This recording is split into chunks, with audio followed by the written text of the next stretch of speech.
Olúwa fún ìgbà àkọ́kọ́ ní ọdún 2026. Ìyẹn ni ìmúra tí mo múra yìí. Fìlà orí mi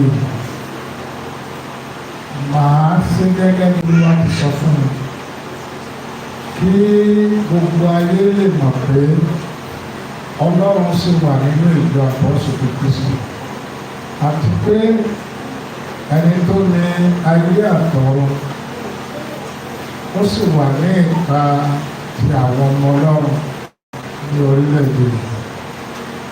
Màá ṣiṣẹ́ nípa fìlà orí mi. Gbogbo orílẹ̀-èdè lè mọ ìtumọ̀ fìlà yìí.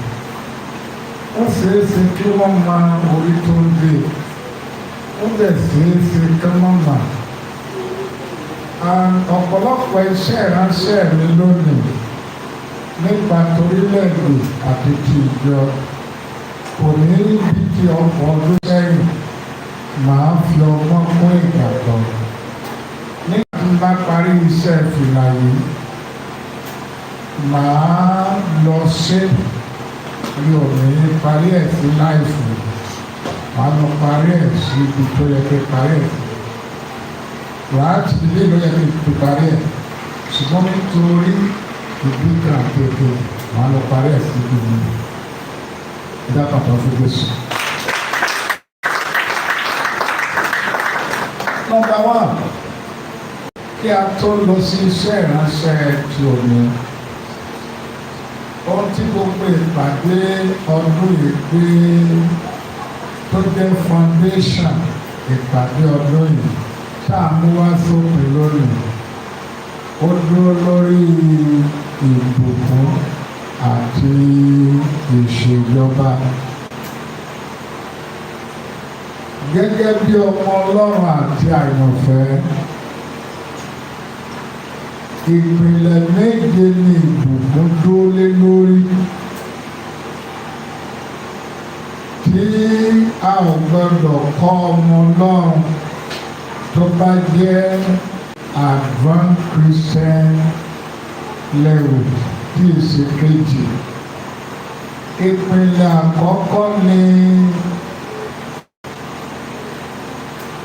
ìgbàlà ọkàn wa, èyí tí ọ̀rọ̀ Ọlọ́run jẹ́, tí ó jẹ́ ìpìlẹ̀ rẹ̀ fún ìrònúpìwàdà nínú ẹ̀ṣẹ̀. Èkejì, ó ní ìmoore Ọlọ́run ní ìdúpẹ́ àti ìyìn. Ẹ̀kẹta, òun ni seed of blessing. Kí ni à ń pè ní seed of blessing? That is èso ìbùkún. Èso ìbùkún pín sí ọ̀nà méje. Kí ni à ń pè ní èso ìbùkún? Ìdá mẹ́wàá wa èso ìbùkún ni.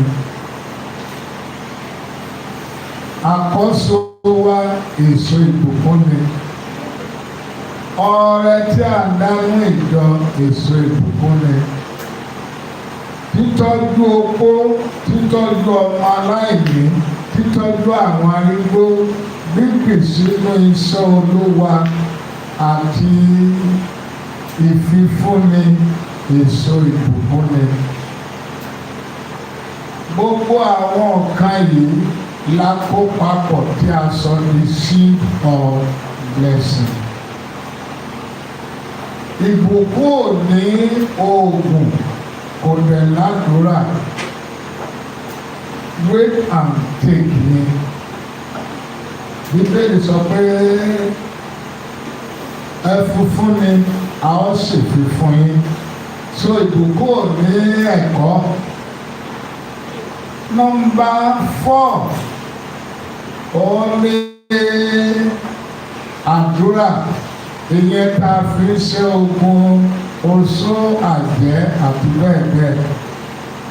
Nọ́mbà 5 ní àìwẹ̀, ìyẹn tá a fi ń di alágbára nínú Olúwa. Nọ́mbà 6, ó ní ẹ̀jẹ̀ ìyẹn tí a fi ń pe Ọlọ́run ní ìgbàgbé Olúwa bí o bá ṣe màá fún ọ. Ẹ̀jẹ̀ yẹn nọ́mbà 6 yẹn ló ní agbára jù tí Bíbélì bá kọ pé pé ó dáa ká má wọnú ẹ̀ gbogbo tá a wọnú ẹ̀ tá a ṣe kí ni tá a san. Nọ́mbà 7 ó ní ìkéde ìrere ìjọba ọ̀run. Ìkéde ìrere ìjọba ayérayé. Ohun tí ìkéde ìjọba ayérayé dẹ̀ pín sí ni pé nọ́mbà 1 kíkéde ìjọba ayérayé ohun tó kéde lẹ́yìn tó proclaim the eternity message. Ohun tí kíkéde ìjọba ayérayé pín sí nọ́mbà 1 ìwáyé Jésù, 2 ìbí rẹ̀, 3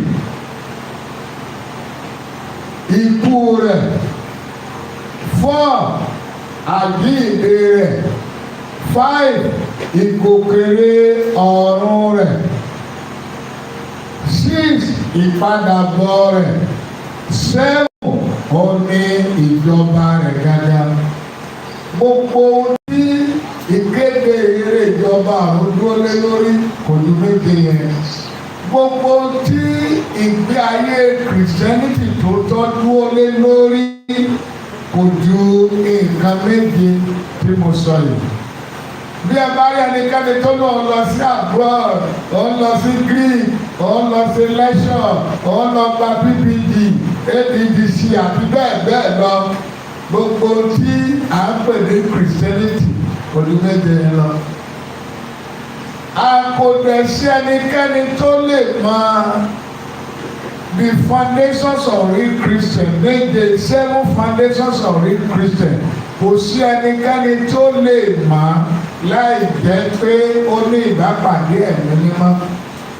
You cannot know without encounters of Holy Spirit. Àwọn nǹkan méje yóò lè rọ̀ wá lọ́rùn láti ṣe. Bí ìjọ tó bí àlùfáà bí wòlíì tó parọ́ fún wa jù bẹ́ẹ̀ lọ tá a gbé gbogbo nǹkan, ẹnikẹ́ni ò lè ṣe nǹkan méje yìí láì jẹ́ pé ó ní ìbápàdé pẹ̀lú ẹ̀mí mímọ́.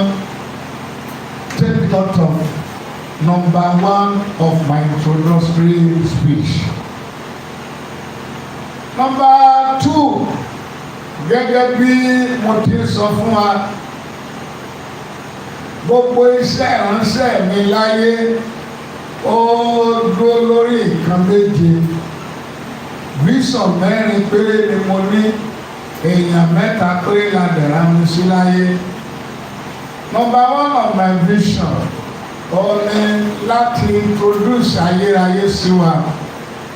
Number 2 láti introduce wa sí ayé táwa gan wa. Number 3 láti introduce ẹ̀mí sí wa. Number 4 láti introduce òtítọ́ fún wa. Èèyàn 3 péré ní iṣẹ́ ìránṣẹ́ mi bẹ́ẹ̀ wà fún. Elétí ẹ̀mí, ẹni ẹ̀mí, èrò ìjọba ọ̀run.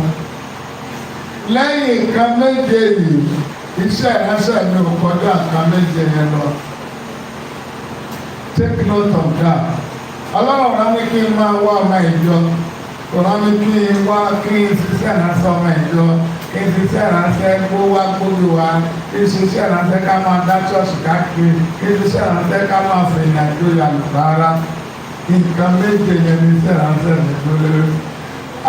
Kí ilẹ̀ tó parí, kí n tó lọ sọ ohun Olúwa ká lè wọnú àdúrà péréte tí òní wà fún. Mo fẹ́ sọ ohun méje, èèyàn méje tí ẹ gbẹ́dọ̀ listen sí. 7 people you should not listen to before we go to today ministration Nigeria and the nation ministration. Èèyàn méje tí a ò gbẹ́dọ̀ listen sí ni mo fẹ́ dárúkọ.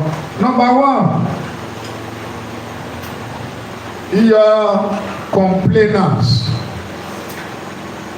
Anybody that are complaining about you and he cannot explain what he's complaining for, and you know what you are doing, so you don't need to listen to that person. Ẹni tí ó rẹjọ́ rẹ, ohun tó dẹ̀ rẹjọ́ rẹ fún ògàgọ́ lè ṣe àlàyé rẹ̀ ní gbangba. Ìwọ tó dẹ̀ ṣe kan, ìwọ fúnra rẹ̀ mọ̀ pé you are doing the right thing. Then these people, you don't need to listen to them. Number 2, ẹni tí a gbọ́dọ̀ máa listen sí, your critics. Ẹnikẹ́ni tí ó bá ti jẹ́ alátakò rẹ, o gbọ́dọ̀ listen sí. Torí gbogbo ohun tí ó mà lọ́kàn náà ni pé kó sáàmì sọ pé òun takò rẹ. O gbọ́dọ̀ listen sí what your critics are saying. You don't need it. Bí o ti lọ nínú ọdún yìí, you don't need it. Number 3, you should not listen to the people that are envy what you have, envy the position God placed you, envy the journey of your life. Ẹnikẹ́ni tó bá ti ń ṣe ìlara ipò tọ́lọ́run fi ọ́ sí, àbí àyè tọ́lọ́run fi ọ́ sí, àbí ohun tí Ọlọ́run ṣe nínú ayé yẹn, ò ní èdè láti listen sí. Àwọn mélòó ni mo ti dárúkọ yẹn? Ẹni ẹ̀kẹta tí ò gbọ́dọ̀ listen sí, ó ní ẹnikẹ́ni tí anybody that are not add value to your life. When anybody is not adding value to your life, to the journey of your life, you do not need to listen to that person. Because bí o bá listen sí nígbà tí o máa tó ń ṣe ni, ẹni tí o fi kún ayé ẹ̀ tí o dẹ̀ yọ kúrò, o ní ìdá tí máa listen sí irú èèyàn bẹ́ẹ̀. Ó ní mélòó nìyẹn? Number 5, you should not listen to your parasite. Kí ni mo mean by parasite? Ẹni tí ó ń jẹ nínú ayé ẹ̀ tó jẹ́ pé ó kà ń jẹ nínú ayé ẹ̀ ṣùgbọ́n ó gángan kò tẹ̀ ní tó ń ṣe ń bẹ̀. Kí ló fẹ́ máa listen sí ohun gbogbo tó bá ń sọ. So number 5, you should not listen to your enemy. Your what? Ẹnikẹ́ni tí ó bá ti jẹ́ ọ̀tá rẹ máa listen sí. Ó nídìí láti máa listen sí ọ̀tá. Ọ̀tá mélòó ló mà tó fẹ́ máa listen sí? Èèyàn mélòó ló mà tó fẹ́? Ó nídìí láti máa listen sí. Kí ládẹ́ ń pè ní ọ̀tá? Ẹni tó lòdì sí ohun gbogbo tí òun ṣe láyé. Ó nídìí láti máa listen sí. Are we number what? Number 7, abi? So you should not listen to the people. You should not listen to the people. Tó jẹ́ pé ẹ má bínú number 7 ni mo fẹ́ ṣàgbé ẹ̀kọ́. Ṣé number 7 àbí number 6? Okay. A gbẹ́dọ̀ listen sí ẹnikẹ́ni tí your rival, orogún òwò rẹ, your rival. Don't listen to your rivals. Don't listen to your rival.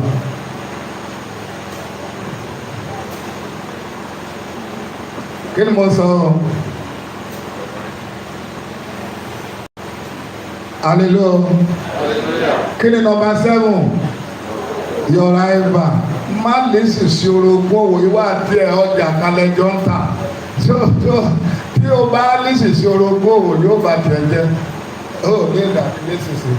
So these are the 7 things I want you to take note. Finally, kí a tó lọ jẹ́ iṣẹ́ Olúwa fún orílẹ̀-èdè Nàìjíríà. Ká tó lọ jẹ́ iṣẹ́ Olúwa fún orílẹ̀-èdè Nàìjíríà. ẹ gbọ́ àwọn kan tó lè ṣe àkóbá fún ọdún tá à ń bá lọ tó dẹ̀ ti máa ń ṣàkóbá fún ọ̀pọ̀lọpọ̀ ọdún tẹ́lẹ̀ so bóyá a lè correct ẹ̀ ní ọdún yìí kí mo ní bóyá a lè ṣe o bóyá a lè correct ẹ̀ ní ọdún yìí àwọn tó lè ṣe àkóbá fún ọdún tí à ń bá lọ ní gbogbo ìgbà àwọn tó lè ṣe àkóbá ẹ̀ ni mo fẹ́ sáré sọ. Nọ́mbà 1 tí ó bá dá ìrìnàjò pọ̀ mọ́ ẹlẹ́tàn ó lè ṣe àkóbá ọdún tí à ń bá lọ. Nọ́mbà 2 tí ó bá dá ìrìnàjò pọ̀ mọ́ ẹni ẹ̀gún ó lè ṣe àkóbá fún ọdún tí à ń bá lọ. Nọ́mbà 3 tí ó bá dá ìrìnàjò pọ̀ mọ́ èèyàn búburú ó lè ṣe àkóbá fún ìrìnàjò ọdún mìíràn tí a wọ̀ lọ yìí. Nọ́mbà 3 tí ó bá ìyẹn mú dẹ̀fẹ́dẹ́kẹ́ take note dáadáa máa sùn ọlọ́run kó máa sùn. Nọ́mbà 4 tí mo fẹ́ kẹ́ ẹ mú dání dáadáa. Nọ́mbà what? Nọ́mbà 1 ẹlẹ́tàn. Nọ́mbà 2 ẹni ẹ̀gún. Nọ́mbà 3 èèyàn búburú. Nọ́mbà 4 ẹni tí ẹ gbẹ́dọ̀ darapọ̀ pọ̀ mọ́ ẹni tí ìgbà ò sí lọ́wọ́ ẹ̀ mọ́. If you want to move far in the life, má da ìrìnàjò pọ̀ mọ́ ẹni bí ìgbà ti lọ kúrò lọ́wọ́ ẹ̀ kò sí ìkàkà tí yóò fún ọ. Nọ́mbà 5 má darapọ̀ pọ̀ mọ́ ọ̀tá Ọlọ́run. Nọ́mbà 6 má darapọ̀ pọ̀ mọ́ amúnisìn tí a rò pé olóore. Nọ́mbà 7 má darapọ̀ pọ̀ mọ́ ẹni tí ò tí ì ṣetán láti lọ láti múra sí ìrìnàjò ayé ẹ̀. Nọ́mbà what? Nọ́mbà 7 àbí nọ́mbà 8? Nọ́mbà 8 má darapọ̀ pọ̀ mọ́ òpin ayé tó gangan wá ẹ tó jẹ́ òpin sí ayé tí ó wá má darapọ̀ pọ̀ mọ́. Nọ́mbà 9 má darapọ̀ pọ̀ mọ́ ọ̀lẹ o torí òfin ara ò ní fẹ́ jẹ́ kó tẹ̀síwájú. Nọ́mbà what? Nọ́mbà 10 má darapọ̀ pọ̀ mọ́ ẹni ìbọ̀dè. Nọ́mbà 11 má darapọ̀ ilé ìdúmọ̀ tó fẹ́ kẹ́ mú dání má darapọ̀ pọ̀ mọ́ nílara o. Mo ti point àwọn méjì kan tó ṣe kókó tó lágbára jù. Èkíní kí mo wí o mo ti sọ ọ̀tá Ọlọ́run àbí bẹ́ẹ̀ kọ́. So nọ́mbà 10 ẹni tí ìgbà ti lọ lọ́wọ́ ẹ̀ má darapọ̀ pọ̀ mọ́ ẹni onílara o má darapọ̀ pọ̀ mọ́ onílara. Síwájú sí má darapọ̀ pọ̀ mọ́ ẹni tí a kì í tẹ́ lọ́rùn o. Bí o bá dẹ̀ ti darapọ̀ pọ̀ mọ́ máa ṣọ́ra. Ní fánálì má darapọ̀ pọ̀ mọ́ amúnibúni. Kí ni àwọn àpè ní amúnibúni ni pé ẹni tó jẹ́ pé yóò máa provoke ẹ gbogbo ayé yóò máa rò pé èèyàn gbogbo ni ẹ ó gan ní provoke ẹ kì í ṣe pé o jẹ́ ẹni tó burú but ó gan ló máa ṣe kankan tí gbogbo ayé ó ti mọ̀ pé ibẹ̀ ló wíìkì sí pé tó o bá ṣe wàá sàtọ̀ wàá ṣe síbí wàá ṣe síbí so òun gan àfihàn ẹ̀ pàmò gbogbo àwọn yẹn kẹ́ ṣe bí òun pariwo báyìí ẹni tó pariwo sọ̀rọ̀ whereas ó ń gbaná máa ní ìdí àwọn èèyàn ò lè rí ní ojú gbogbo èèyàn wọ́n dẹ̀ máa rò pé ìyàwó yìí ọkọ yìí èèyàn gidi ló kì í sọ̀rọ̀ ó dá tó bá dẹ̀ rí a máa pọ́n gbogbo àwọn èèyàn wá wò pé ọmọ Ọlọ́run ẹ̀ nìyẹn o amúnipojú bí lójú gbogbo èèyàn. Finally àwọn amúnibúni yẹn a máa pè lọ́dọ̀ wa ní baálẹ̀ Ìjẹ̀bú pé àkọ́dẹ̀ tí wàá di baálẹ̀ Ìjẹ̀ṣà ní ìṣe. So we thank God for everything. So má darapọ̀ pọ̀ mọ́ finally má darapọ̀ pọ̀ mọ́ ẹlẹ́ṣẹ̀ má dẹ̀ dàràjò pọ̀ mọ́ ẹni tí ó pinnu pé òun ò lọ sí ìjọba ọ̀run. Thank you. God bless you all.